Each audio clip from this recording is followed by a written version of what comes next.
For today's tarot reading from the woods, I'll show you an intersection of 3 paths. You choose which one you'd like to travel.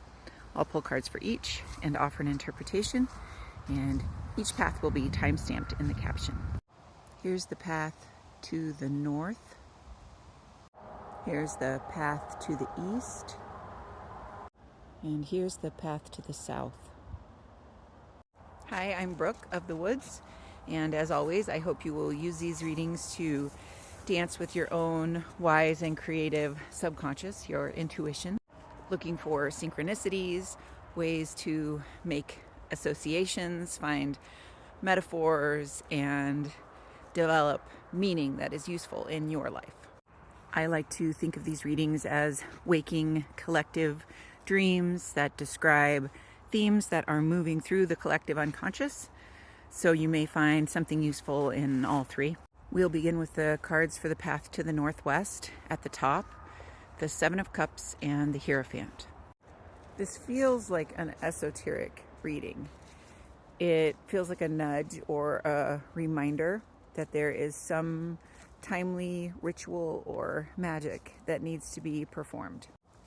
The Hierophant is the keeper of the spiritual calendar, so he's a reminder that we need to tune into our ancestry, the natural world, to note the change of seasons, the shifting lunar calendar. He brings an energy that is asking us to take something about our spiritual work very seriously right now. And with the 7 of Cups, there's a feeling of needing to engage our imagination, our unconsciousness, our ability to enter into a dream-like or liminal state. The 7 of Cups often brings with it a creative energy. So it feels almost like a reinvention of tradition, an innovation in some way, like a recognition that, the world is changing and the traditions of centuries ago or the beliefs that our far past ancestors had no longer hold, and at the same time they can inform our practices now. These cards have a feeling of honoring, respect, reverence, and as I said, ritual, and yet somehow in a new and creative and unique way.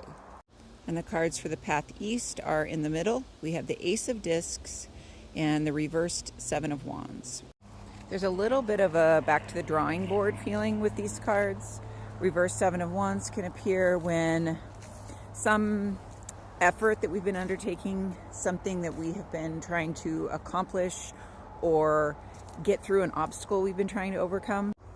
And reversed, it's like we're just like, this is not going to work out. Like we start telling ourselves a story about why this isn't meant for us, or why it's failing, or how we should just do something else. But the Ace of Discs upright is a seed with a lot of potential. So it feels like, although, with the reverse 7 of Wands, it feels like we've kind of gone quite far down this path and just can't seem to figure it out. The Ace is a little bit of a start over energy, but it doesn't mean start going down a different path. It feels like the Ace of Discs is the physical representation. So it feels like there is an answer that we can unlock somehow somatically in our body, or there is some other way that we can physically reset. A material way that we can start over, begin again, and get some momentum, some energy, some motivation to continue on this project and not give in to our desire to give up. The cards for the path south are the 3 of Wands and the Knight of Discs.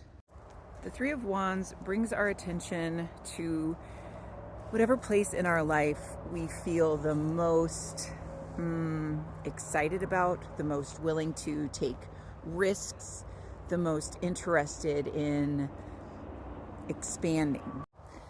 This is an area where we may be feeling confidence, we may be feeling gumption, which is shrewd or spirited initiative and resourcefulness. When I use the word gumption, I was like, oh, I should probably define that. That's not a commonly used word. And I looked it up, and that definition is exactly what I mean. It can also commonly describe places where we are collaborating with other people.